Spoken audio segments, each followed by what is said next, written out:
5, 4, 3, 2, 1. Thunderbirds are go.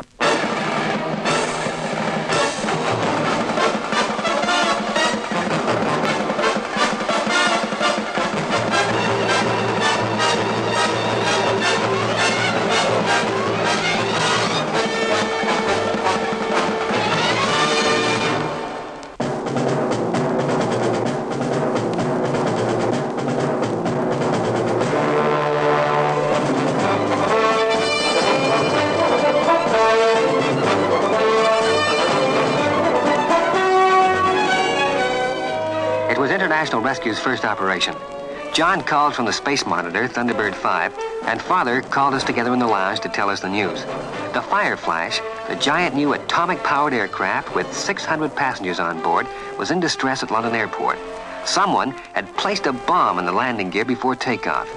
As soon as the Fire Flash touched down, the explosives would smash the atomic reactor and blow the aircraft to pieces.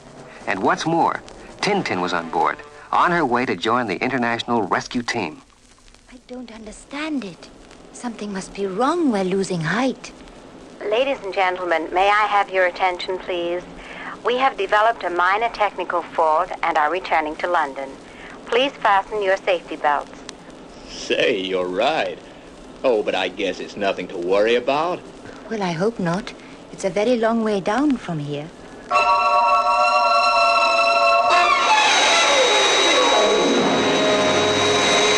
What are we gonna do? I don't know. We can't reach the bomb, we can't land, and if we stay up here, we get radiation exposure. Whichever way you look at it, we don't stand a chance. They haven't got a chance. We've just got to sit here and wait for them to die. London Tower from Fireflash. Now circling at 30,000 feet. Radiation safety factor now 2 hours. As far as I can see, London, nothing can save us short of a miracle. That's just what you might get. Okay, boys, that's the brief. It's our first assignment, so make it good. As you know, your uniforms are in your craft and must only be worn on call. Right, Father. Okay, Father. Sure thing, Dad. Yeah, Father. Okay, Scott? Away you go. And keep in touch. Yes, sir. Well, Brains, your phenomenal mind made all this possible. Now you're going to see it in operation. Well, good luck, Scott. Take it easy, Scott. So I got onto the revolving panel, at least at Thunderbird 1, and I glided along the moving flowway to the door of the nose cone. Once I was in the pilot's seat, I pushed the button that prepared the craft for launching. When Thunderbird 1 was sliding down the ramp into the launch pad, I knew that above me, the basin of the swimming pool was moving across to leave the gap above the launching area.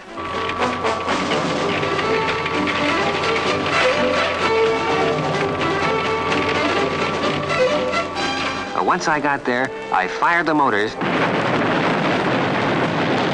and Thunderbird 1 surged upwards into the daylight.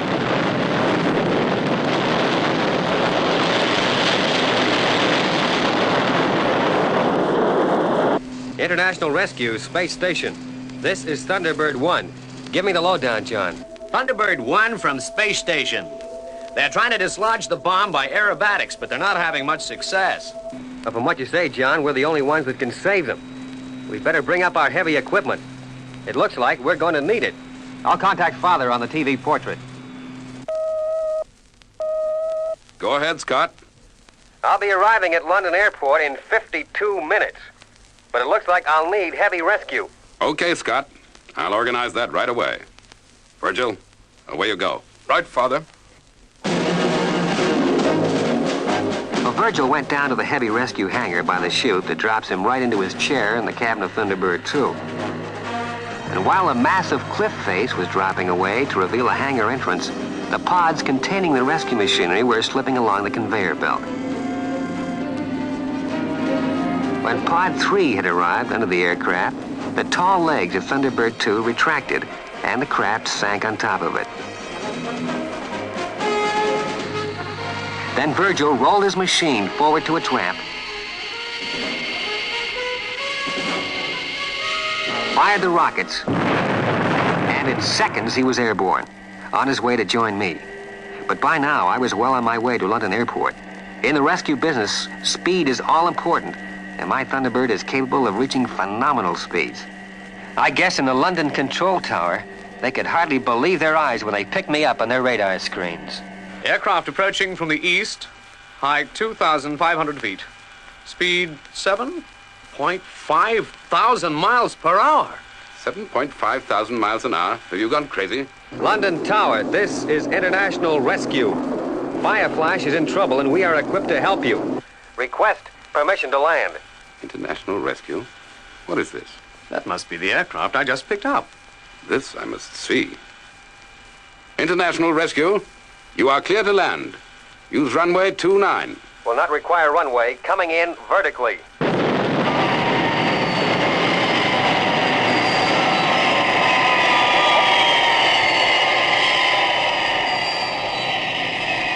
London Tower, from International Rescue. Now, listen carefully. I want men and transport to take my portable equipment to your control tower, and I want an assurance from you that you will place guards in my aircraft to ensure that no photographs are taken. International rescue, please give me information about your organization. We cannot grant facilities without knowing more details. Look, there are 600 people up there with about 40 minutes to live. Now, you can't help them, but I believe we can. Now, what's it going to be? All right, International rescue. But I just hope you know what you're doing.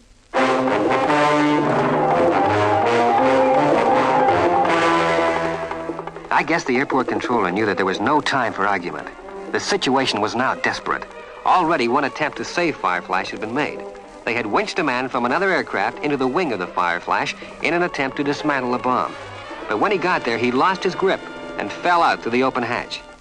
The controller was as good as his word. In seconds, the runway was swarming with police cars that converged on Thunderbird 1.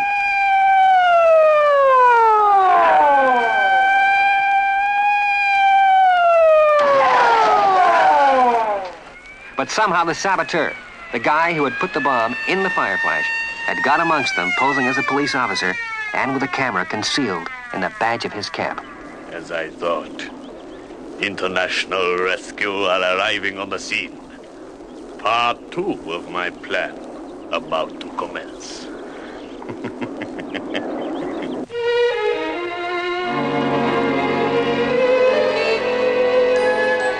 Now, let's recap. Fireflash has another 30 minutes before its radiation safety factor expires. Right. Now, the specialized gear that I require for the rescue will be here in 20 minutes, leaving us just 10 minutes to put our rescue into operation. Thunderbird 2, this is mobile control. Confirm estimated time of arrival, London Airport. Okay, Scott. Arriving in 19½ minutes from now. Now, as soon as you arrive, unload high-speed elevator car with 2 radio control subsidiaries. Then proceed to end of runway 29 and report. Thunderbird 1, FAB. Fireflash, this is International Rescue Mobile Control. In approximately 18 minutes from now, I will request you to land using runway 29. You are to come in with landing gear up. Repeat, landing gear up. Make a completely normal approach and keep your head. Now, to make sure that no one takes photographs of Thunderbird 1. Except me, of course.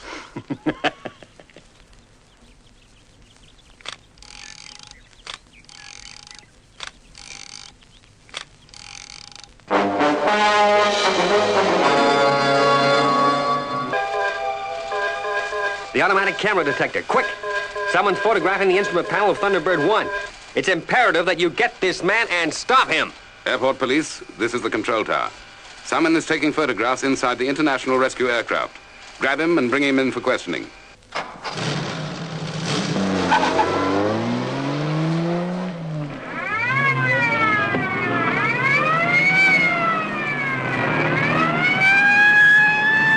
Mobile control, this is Thunderbird 2. Approaching London Airport. Okay, Virgil. You're clear to land. The airport is closed to all traffic during this emergency. FAB, touching down on end of 29.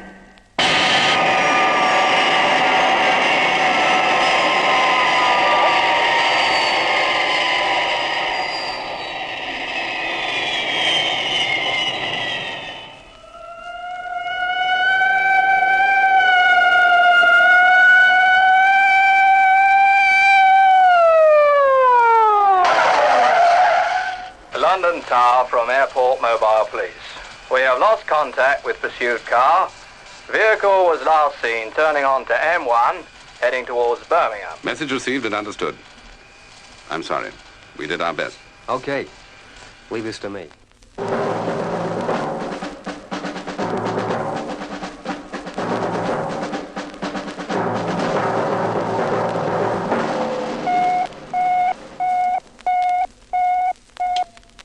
Mobile Control calling International Rescue, England. International Rescue. Lady Penelope speaking. Require your assistance. Man with photographic records of Thunderbird 1 proceeding along M1 motorway in your direction. Car registration 695 CMO. Over. Mobile Control. FAB. Oh dear, how inconvenient. Just as I'm expecting visitors. 3 coach loads too. How well. You called, milady? Yes, Parker. Get the Rolls Royce. We're going for a little drive.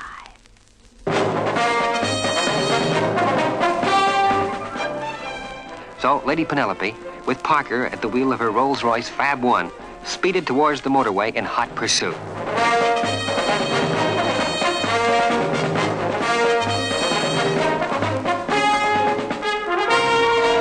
But for the fire flash, time was running out.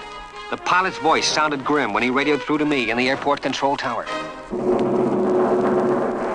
Mobile Control from Fireflash. We have only 5 minutes left. Unless you can start rescue operation immediately. We've had it. Stand by, Fireflash. Thunderbird 2 from Mobile Control. Are you ready, Virgil? Mobile Control and Fireflash. This is Thunderbird 2. I'm ready. Virgil was seated at the controls of his master elevator car, which he drove out of the pod. Behind him came 2 other elevator trucks, which he could control by remote radio. Each of the 3 machines had a massive flat roof cushioned by powerful springs.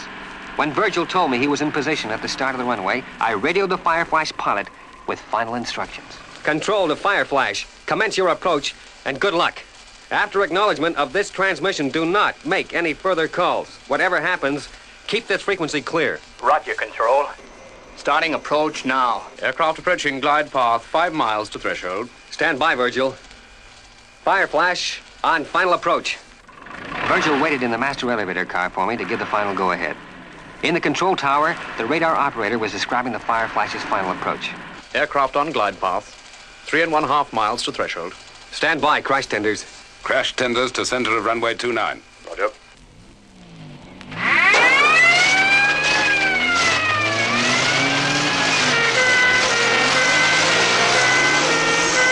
Stand by, Virgil. Fireflash 1.5 miles from threshold. 1.25 miles from threshold. 1 mile from threshold. Start tracking. Mobile Control, FAB.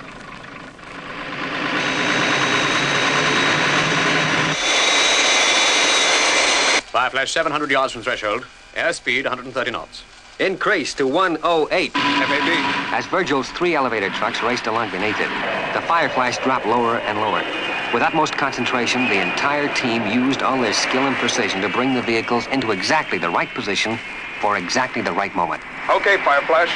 Cut engines. As the massive aircraft was about to rest on the trucks, a fault developed in one of them. Fireflash, overshoot! Overshoot!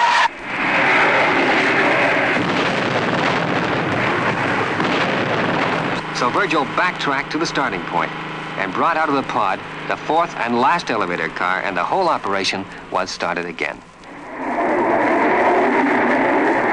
Okay, here we go. And this time, it's the last time. Aircraft approaching glide path 4 miles to threshold. Stand by, Virgil. Fireflash on final approach. Okay, Scott. Standing by. On glide path, rate of descent 500 feet a minute. Aircraft on glide path 3 miles to threshold. Stand by, crash tenders. Crash cruise to center of 29.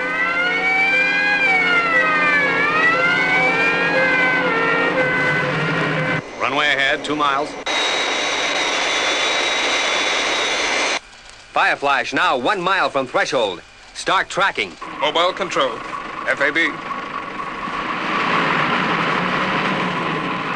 Fireflash 500 yards from threshold. Airspeed 120 knots. Increase to 105. 105. FAB.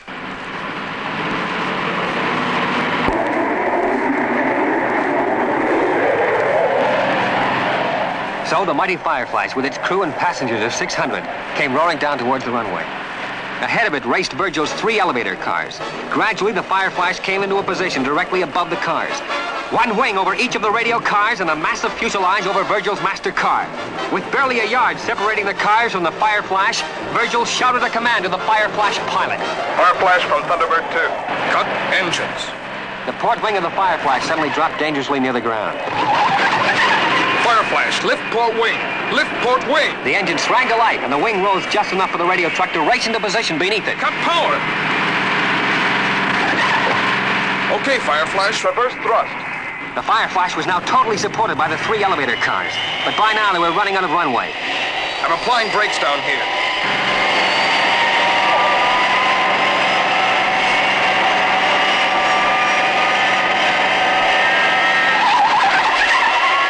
We're not gonna make it. We're running out of runway.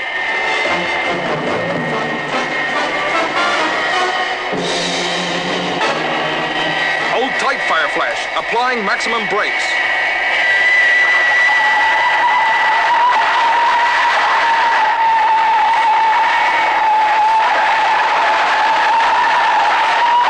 The strain on the elevator cars was colossal. The tires were exploding. And finally, the master elevator car with Virgil inside it slewed off course. With a mighty bump, Fireflash dropped to the ground, and there was a terrific display of sparks as the aircraft scraped down the last few yards of runway. With only feet to go, the giant liner drew to a halt. For a ghastly moment, we held our breath. Would the impact affect the bomb inside the wing? But all was well. The bomb did not explode. They made it. They made it. Jolly good show, old boy. And what a show. And how can we ever thank you?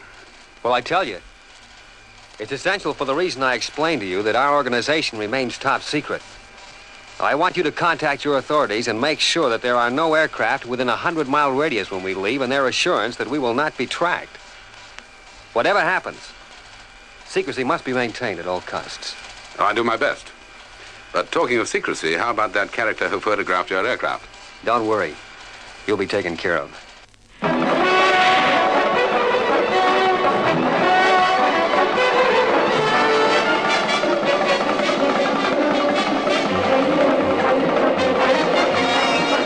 We're closing in on him, milady. Good, Parker. Wait till we get to a clear stretch of road. We don't want to create a scene. Very good, milady.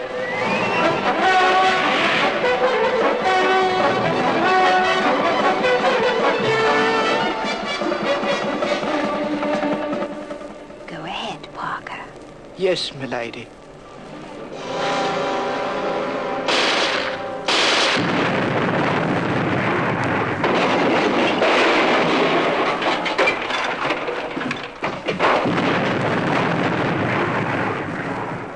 Well done, Parker.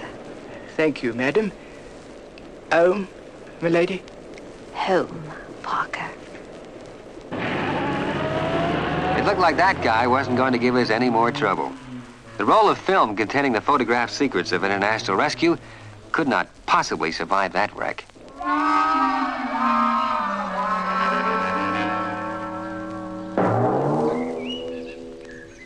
My pictures. They are ruined. Someone will pay for this. International Rescue haven't heard the last of me.